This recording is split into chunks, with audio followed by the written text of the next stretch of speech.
그 장하연 3살, 아마 3살인 것 같은데, 우리 장혜복 집사님 또 허은혜 자매님 큰딸 3살짜리인데, 이제 일부 예배를 마치고 나가면서 하연아 말씀 잘 들었어? 그러니까 네. 말씀 아주 잘 들었답니다. 사실 오늘은 우리 이제 영유아부 또 유초등부 중고등부 다 이제 연합해서 예배를 드립니다. 그래서 제가 또 고민이 되잖아요. 그래서 우리 강도사님한테 그 유초등부 설교 몇 분 합니까? 했더니 10분 정도 한대요. 그리고 10분이 지나면 아이들이 힘들어한대요. 그래서 오늘 말씀은 한 10분 정도 되지 않을까. 그 짧은 설교로 은혜 받으시기 바랍니다. 오늘 그 추석 명절을 앞두고 있는데 우리 앞뒤 좌우로 인사들 한번 나누시겠습니다. 행복한 명절 되시기 바랍니다. 주님 안에서 행복한 명절들 되시기 바랍니다. 사실 이제 명절 되면 늘상 부모님이 있는 고향을 생각하게 되고 또 기성길 또 기경길 그렇게 또 운전도 해야 되고 그러는데 이제 부모님이 돌아가시고 나서 저희 입장에서 예전에는 뭐 부모님 살아계실 때는 명절 때마다 그렇게 내려갔는데 또 그때는 그 고향 하면 늘상 그 그리움이 있고 또 가고 싶고 그랬던 장소가 고향이었습니다. 그런데 이제는 부모님이 돌아가시고 나니까 고향 하면은 왠지 허전한 마음이 많이 들고요. 또 쓸쓸한 그런 생각도 많이 들더라고요. 그래서 이제 고향 그래도 실상 부모님이 계실 때의 그 의미가 굉장히 크구나 하는 생각이 듭니다. 어찌됐든 이처럼 명절이 되면은 부모님을 찾아뵙는다든가 또 부모님이 계시지 않으면은 또 형제들끼리 또 같이 모여서 식사하면서 담소도 나누는 그러한 어떤 시간들이 있는데 그러한 어떤 즐거운 시간들 다 되시기 바랍니다. 우리 주님께서도 우리가 또 예수 그리스도를 믿는 하나님의 자녀들이 예수님 안에서 늘 행복하고 또 즐겁고 또 사랑을 주고받는 그러한 관계가 되기를 주님께서 원하고 계셔요. 그래서 사도 요한을 통해서 요한일서 4장 7절 말씀에 보면 사랑하는 자들아 우리가 서로 사랑하자. 사랑하는 자들아 우리가 서로 사랑해야 된다. 근데 이 사랑은 그냥 사랑이 아니고 지속적인 그런 사랑, 그 사랑을 해야 된다 이렇게 얘기를 해요. 그러면서 뭐라고 얘기하냐면 사랑은 하나님께 속한 것이니 사랑은 하나님께 속한 것이다. 그 말은 무슨 얘기냐면은 우리가 서로 사랑하는 데 있어서는 한계가 있다는 거예요. 끝까지 사랑하는 데 있어서는 우리 인생의 그 연약함 때문에 사랑하는 데 한계가 있다는 거예요. 사실 이제 우리가 부모를 떠나서 결혼을 해서 가정을 이루게 되면 가정 중심이 되어지잖아요. 그런데 이제 가정 중심이 되어도 이 명절 때가 되면은 가장 가까워야 할 부부 사이에도 의견 다툼으로 인해서 다투기도 하고 또 어떤 그 서로 마음에 상처를 주기도 하는 그러한 말과 그러한 행동을 하기가 쉽습니다.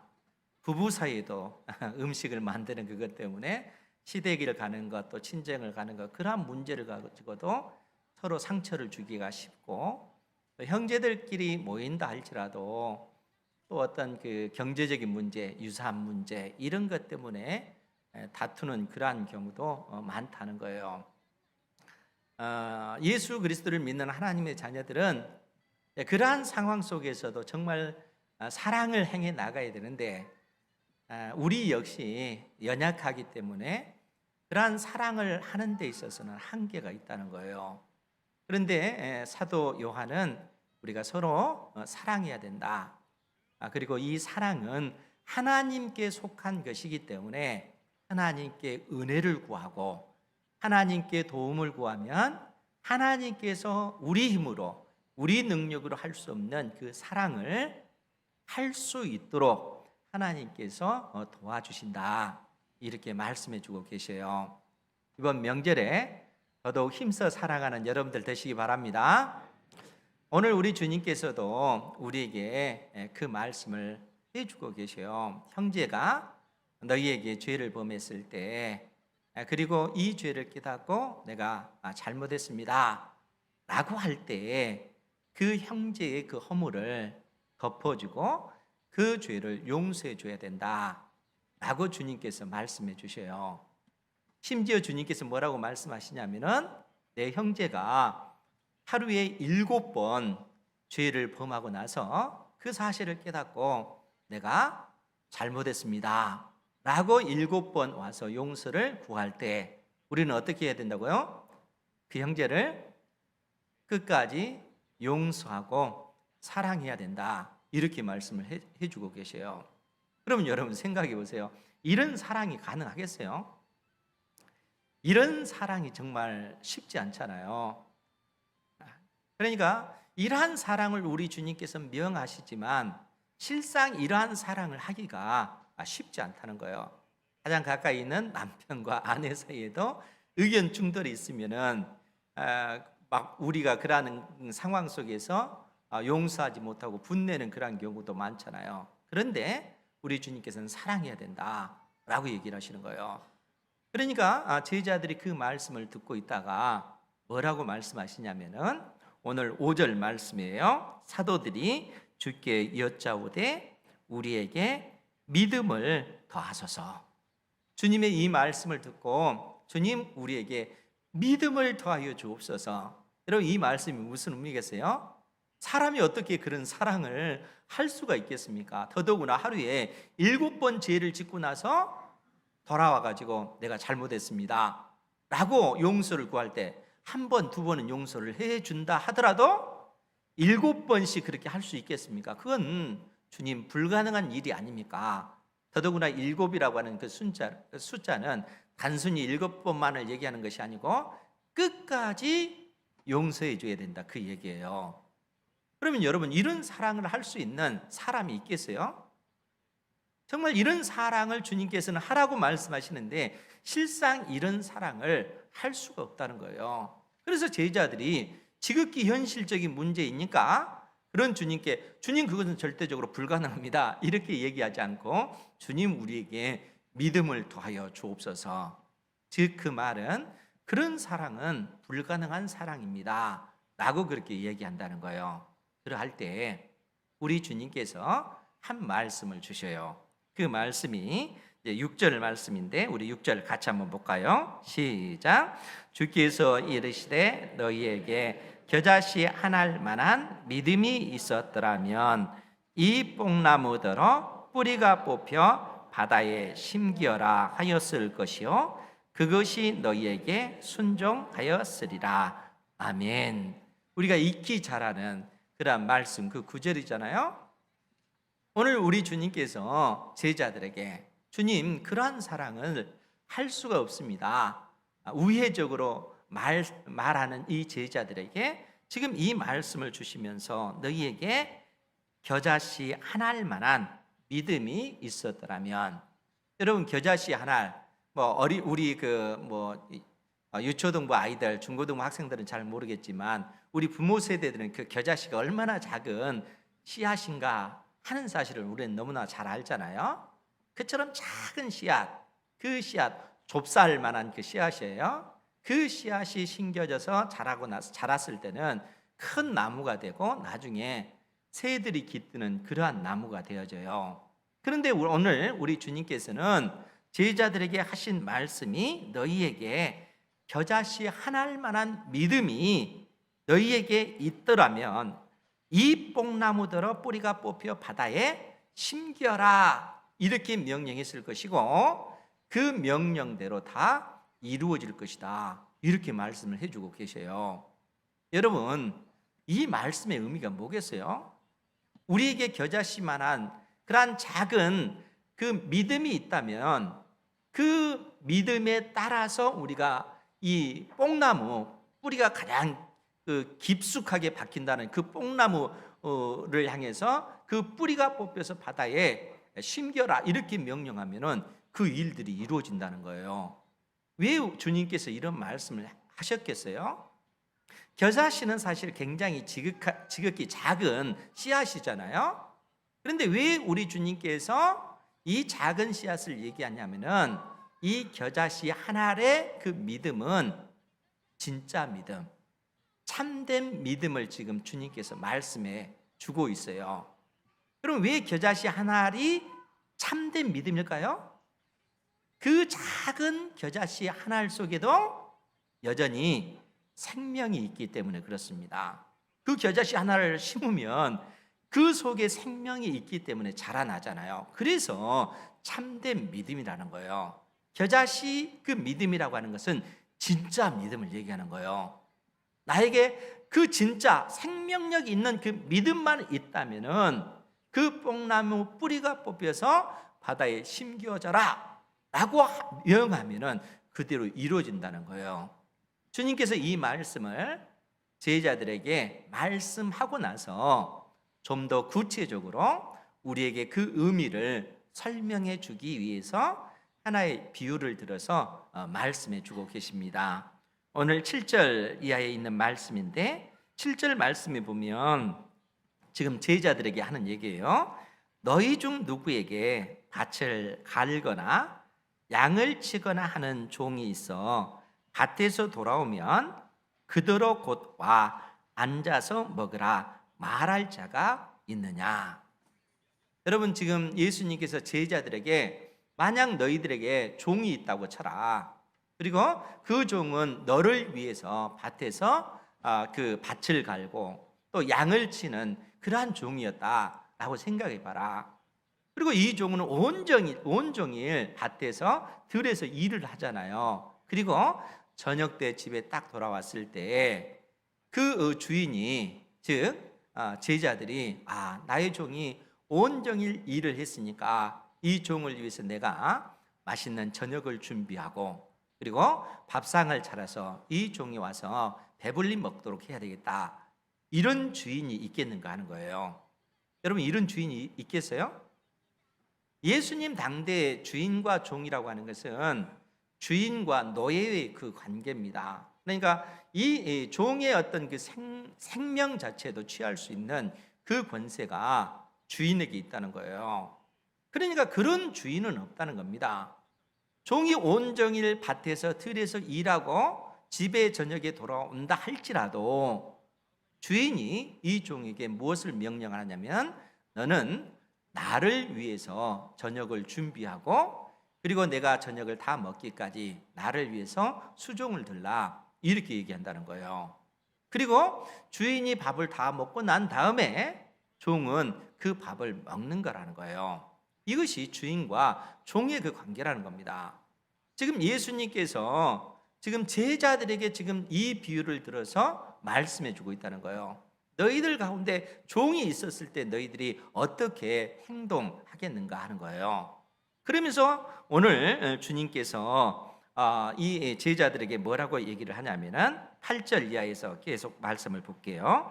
8절 말씀 보면 도리어 그대로 내 먹을 것을 준비하고 띠를 띠고 내가 먹고 마시는 동안에 수종 들고 너는 그 후에 먹고 마시라 하지 않겠느냐. 명령한 대로 하였다고 종에게 감사하겠느냐. 명령대로 순종했다고 종에게 감사할 주인이 있겠는가 그 얘기예요. 왜냐하면 주인과 종의 신분은 명확하게 다르고 이 종이 마땅히 행해야 할 일들이기 때문에 그렇다는 거예요. 종은 온종일 밭에 나가서 들이 나가서 일할 뿐만 아니라 저녁에 들어와서 주인을 위해서 수종드는 그러한 일들을 종은 마땅히 행해야 된다는 거예요. 그것이 종에게 그 주어진 일이기 때문에 그렇다는 거예요. 예수님께서는 이러한 비유를 말씀하고 나서 10절에서 뭐라고 얘기를 하냐면은 우리 같이 한번 보죠. 10절 시작. 이와 같이 너희도 명령 받은 것을 다 행한 후에 이르기를 우리는 무익한 종이라 우리가 하여야 할 일을 한 것뿐이라 할지니라. 아멘. 예수님께서 이 비유의 말씀을 하고 나서 제자들에게 하는 얘기가 뭐예요? 이와 같이 제자인 너희도 명령 받은 것을 다 행한 후에 이르기를 우리는 무익한 종이라 우리가 하여야 할 일을 한 것뿐이라 할지니라. 이렇게 말해야 된다는 거예요. 그러면 여러분, 지금 제자들이 예수님에게 어떤 명령을 받은 거예요? 예수님께서 제자들에게 하신 말씀이 뭡니까? 너희들 가운데 형제가 너희들에게 죄를 범했을 때, 그리고 그 죄를 깨닫고 내가 잘못했습니다 라고 했을 때 그 형제의 죄를 너희들은 용서해 줘야 된다는 거예요. 그것도 하루에 7번 죄를 짓고 나서 깨닫고 돌아와서 내가 당신에게 죄를 지었습니다, 용서해 주십시오. 7번 그렇게 용서를 비면 어떻게 해야 된다고요? 그 형제의 죄를 용서해 줘야 된다는 거예요. 지금 주님께서 제자들에게 그 말씀을 해주고 있는 거예요. 그러면서 주님께서 우리로 하여금 너희들이 이 땅에서 하나님 앞에서 종과 같은 위치라는 거예요. 우리가 예수님을 주님 그렇게 고백하잖아요. 주님 그 뜻이 뭐라고 얘기했어요? 주인님 그 뜻입니다. 주님이라고 하는 뜻은 주인이란 뜻이에요. 왜 주인이겠어요? 노예로 살던, 노예로 인해서 죽을 수밖에 없는 그 신분에 있는 그를 주인이 돈을 값을 지불해서 그 노예를 사서 자기의 그 노예로, 자기의 종으로 삼았기 때문에 그렇다는 거예요. 예수님께서 우리의 죄와 우리의 허물로 영원히 죽을 수밖에 없는 우리를 살리시기 위하여 예수님께서 우리의 모든 죄 때문에 십자가에 못 박혀 죽으시고 죽음의 권세를 깨뜨리시고 우리 주님께서는 부활하신 것입니다. 예수님의 피값으로 우리를 살리신 거예요. 죄와 사망의 그 권세 아래에 있는 우리를 건져내셔서 의와 생명의 영역으로 우리를 옮기셨다는 거예요. 그러니까 우리는 예수님을 향하여 나의 주님, 나의 주인 이렇게 고백을 하고 있는 것이죠. 그러면 우리가 예수님을 향하여 주님 이렇게 고백하면 우리는 어떻게 순종을 해야 되겠어요? 예수님께서 우리에게 명하신 그 모든 것을 순종해야 된다는 거예요. 주인은 명령할 그 권세가 있는 것이고 종은 그 명령에 절대적으로 순종하는 것입니다. 내가 판단해서 이것은 하고 이것은 지키지 않고 이럴 그 권세가, 그런 권한이 종에게는 없다는 거예요. 그러니까 예수님께서 제자들에게 이와 같이 너희도 명령받은 것을 다 행하라 이렇게 명령을 하고 계시다는 거예요. 그럼 여러분, 우리가 어떻게 이 명령을 수행해야 되겠어요? 우리 주님께서 너희 형제가 죄를 범했을 때, 그리고 내가 잘못했습니다 라고 할 때 그 형제를 넉넉히 우리는 사랑해 줘야 된다는 거예요. 그 모든 죄를 용서할 뿐만 아니라 그를 품어줘야 된다는 거예요. 그러면 문제는 뭐냐면은 이런 사랑이 실상 우리에게 나오는가 하는 거예요. 이 사랑이 우리에게 있을까요? 그렇게 해야 된다는 것을 머리로는 아는데 감정적으로 그렇게 되지 않을 때 너무나 많잖아요. 그런 상황 속에서 우리가 종의 그 위치에서 어떻게 해야 되겠어요? 주의 말씀을 의지하여 그 말씀에 순종하는 것입니다. 그 순종하는 그 중심이 겨자씨 한 알의 그 믿음이라는 거예요. 그 속에 생명력이 나타나는 겁니다.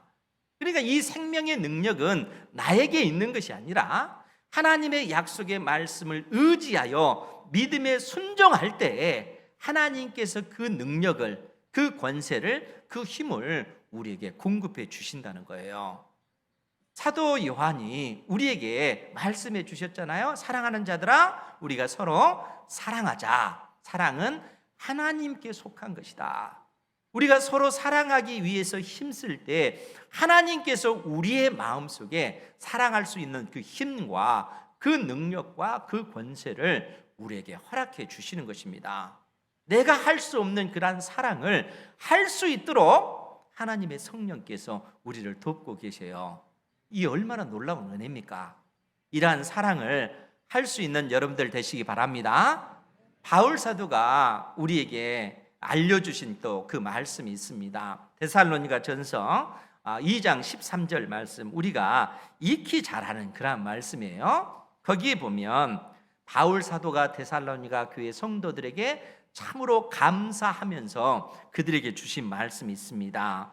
그 말씀의 내용을 보면, 이러므로 우리가 하나님께 끊임없이 감사함은 너희가 우리에게 들은 바 하나님의 말씀을 받을 때에 사람의 말로 받지 아니하고 하나님의 말씀으로 받음이니 진실로 그러하도다. 이 말씀이 또한 너희 믿는 자 가운데서 역사하느니라.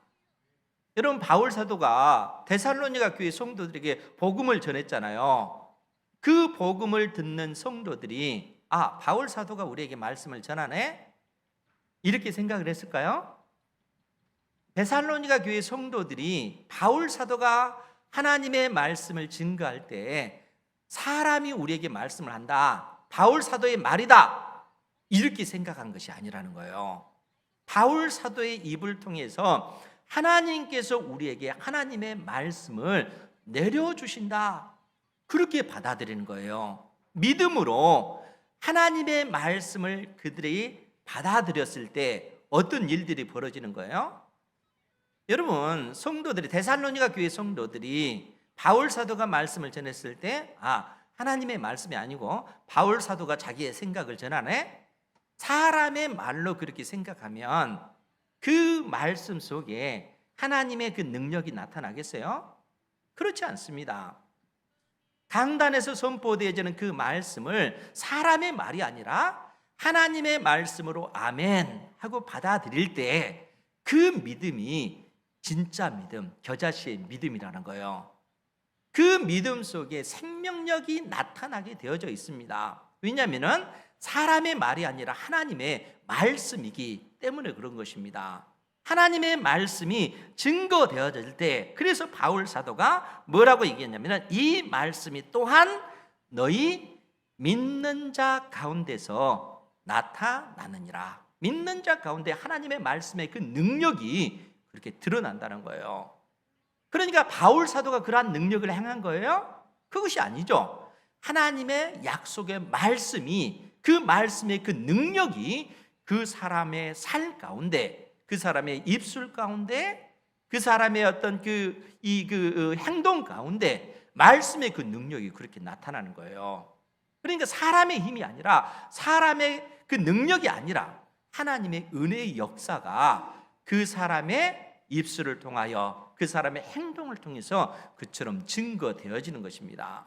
그러니까 우리 주님께서 지금 제자들에게 말씀해 주기를, 하루에 7번이라도 내게 죄를 짓고 7번 내게 돌아와서 내가 회개합니다, 나의 죄를 용서해 주십시오 라고 요청했을 때, 너희들은 너희들의 힘으로, 능력으로는 힘들지만 하나님의 약속의 말씀을 의지하여, 하나님, 내 힘으로는 불가능합니다, 내 형제를, 내 어떤 그 남편을, 내 아내를 넉넉히 사랑할 수 있도록 도와주십시오, 믿고 선한 말을 뱉을 때 그 속에 하나님의 은혜가 부어지는 거예요.